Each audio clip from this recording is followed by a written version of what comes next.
साहेब, खरं तर आज 199वी जयंती आपण महात्मा फुलेंची साजरी करतोय. काय झालं का? काय भावना आहेत तुमच्या? असं आहे का की 199वी जयंती होऊन आता आपण पुढचं वर्ष जे आहे ते द्विशताब्दी वर्ष म्हणून महात्मा ज्योतिराव फुल्यांचं अख्खा देश आणि देशाच्या बाहेर सुद्धा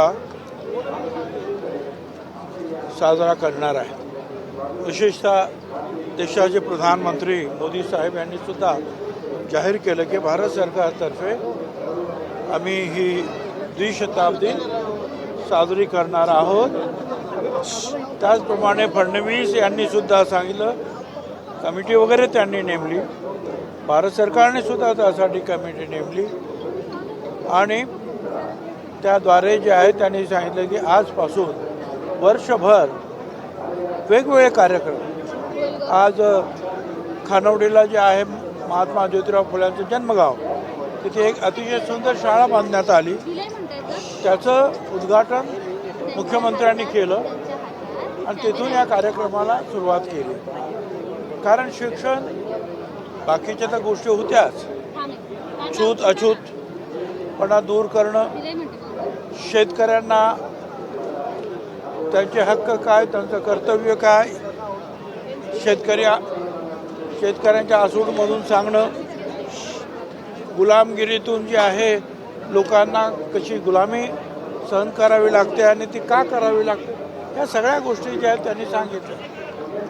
पण शिक्षण जे आहे त्या बाबतीमध्ये त्यांनी जास्त लक्ष दिलं, सावित्रीबाई फुले आणि त्यांनी. आणि म्हणून तिथे पहिली अतिशय सुंदर शाळा जी आहे ज्योती सावित्री शाळा खानवडीला सुरू झाली. आणि आता वर्षभर जे आहेत वेगवेगळे संस्था कार्यक्रम करतील, सरकार कार्यक्रम करील, देशभर हे कार्यक्रम सुरू राहणार आहे. साहेब, आज आपलं सौभाग्य खरं तर चांगलं म्हणावं लागेल, नशीब म्हणावं लागेल. एक अपघात होता राहिला आहे. काय नेमकं सगळं घडलं होतं? नाही, काही अपघात, काही अरे काही अपघात वगैरे काही नाही आहे. चुकून जे काही काय म्हणतात ते कार पार्क होतं, आमच्या काय म्हणतात त्या पायलटला काही सापडलं नाही, तो हेलिपॅड कार पार्कमध्ये उतरलं, शांतपणे उतरलं, छान उतरलं, आम्ही छान बाहेर आलो. काय काळजी करायचं कारण? चला. सुनेत्र पवारांच्या जीवाला धोका आहे असे एक SITला पत्र दिले बीडमधून. असं आहे की ते असेल तर निश्चितपणे त्यांना पण संरक्षण आहे, आणखी संरक्षण मुख्यमंत्री देतील आणि कार्यकर्ते सुद्धा आम्ही सगळे त्यांची काळजी घेऊ.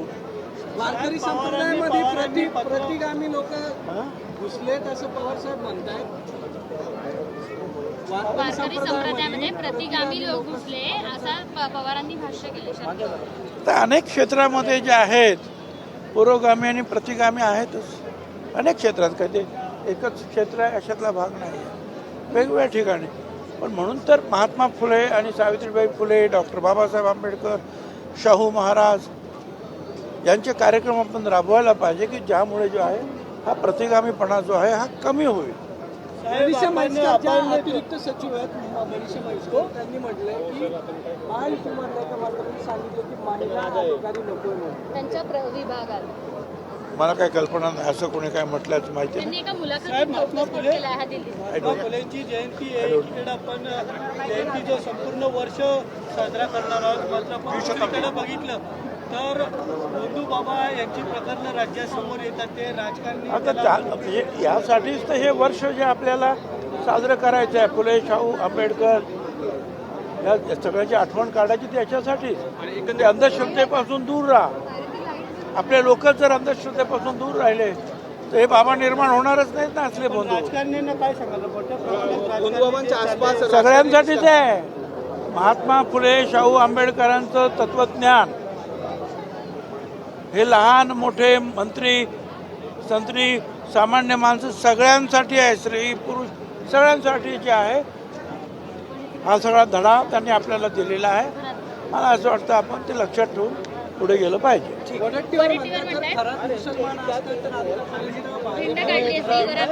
काय खरात जर मुस्लिम असता तर त्याची आतापर्यंत भाजपने दिंड काढली असती. प्रत्येक जण काय काय बोलेल आणि, त्याच्यावर मी चौकात काय आंदोलन बोलायचं केले असते. ठीक एकंदरीत आहे. काय भाजप यांना सेव्ह करते का खरातांना असं वाटते का? कारण की अनेक नेत्यांसोबत त्यांचे फोटो आहेत, त्यामुळे असं वाटते का? हे बघा, आता माझ्या भोवती सुद्धा असे अनेक लोक उभे आहेत, बरोबर. कोण काय आम्हाला काय माहिती असतं काय?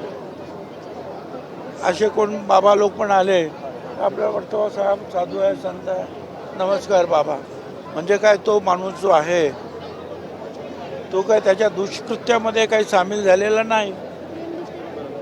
पण हे फोटो मग असे दाखवले जातात. पण त्याच्या दुष्कृत्यामध्ये जे सामील आहेत त्याच्यावर गेली 6 महिने मुख्यमंत्र्यांचे जे आहे वॉच आहे, आणि त्यातून जे आहे त्यांनी जे आहे ही कारवाई सुरू केली. सर, महिला आयोगाचं अध्यक्षपद कायद्याचा बालेकिल्ला असं सातत्याने सांगितलं जात होतं. मात्र त्या नाशिक जिल्ह्यात बाबाची प्रकरणं हे वाढले आहेत. आताच आमचा दादा भुसेमी आणि आम्ही म्हणत होतो की नाशिक जिल्हा जो आहे बदनाम होतो या लोकांमुळे. परंतु एक आहे की ठीक आहे, पोलीस सरकार त्या संदर्भामध्ये जे कळलं की ताबडतोब कारवाई करतात. सर महिला आयोगाचं अध्यक्षपद महिला आयोगाचं अध्यक्षपद आहे ना रिक्त आहे, तर आपण कशा प्रकारे महिला आयोगाचं अध्यक्षपद रिक्त आहे तर अध्यक्षपदी कोण विराजमान व्हावं असं तुम्ही काय मागणी करणार आहात काय? त्याला महिला विराजमान व्हावी. पक्षातलं कोण असावं असं वाटतं तुम्हाला? आपल्या पक्षात महिला जी आहे ती चांगली, कुठलीही महिला मुख्यमंत्री उपमुख्यमंत्री जे ठरवतील, जी त्या पदाला योग्य आहे, न्याय देणारी आहे, महिला. झाडांची मुख्यमंत्र्यांनी जे अर्थ खातं त्यांच्याजवळ ठेवलेलं आहे ते परत त्या राष्ट्रवादीकडे असं आहे ना, आता अधिवेशन संपलेलं आहे. त्यातले जे आहेत अर्थ खात्यामध्ये निर्णय जे आहे त्याची पूर्तता होते आहे. बारामतीची निवडणूक एकतर्फी म्हणजे बिनविरोध होऊ शकते. असं आहे की मोठे मोठे पक्ष आहेत, काँग्रेस सहित त्यांनी सगळ्यांनी माघार घेतली, त्या सगळ्यांचे आम्ही आभारी आहोत. शरद पवार साहेबांच्या गटानं त्यानंतर सुरुवातीला सांगितलं की आम्ही नाही उभं करणार, आभारी आहोत. स्वतः शिंदे साहेब हे फॉर्म भरायला आले. फडणवीस साहेब यांनी सुद्धा काँग्रेसचे जे सत्ताधारी आहेत अध्यक्ष राज्य त्यांना स्वतः फोन केला. तर असं उद्धवजी ठाकरे यांना सुद्धा विनंती केली. सगळ्यांनी जे आहे ते विनंतीला मान दिलेला आहे. आणि त्यामुळे जे आहे आता काही जे आहे मंडळी उभी आहेत अपक्ष वगैरे. मला असं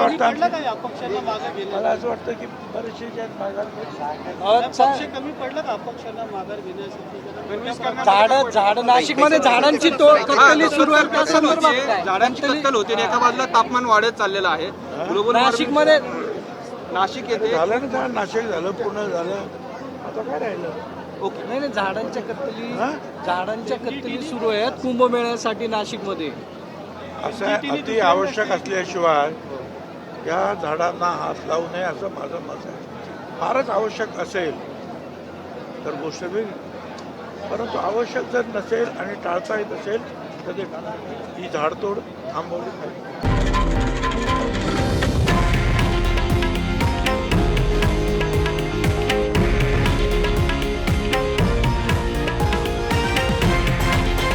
हे आहे देशातील नंबर 1 न्यूज नेटवर्क आणि आपण पाहत आहात TV9 मराठी, एकमेव.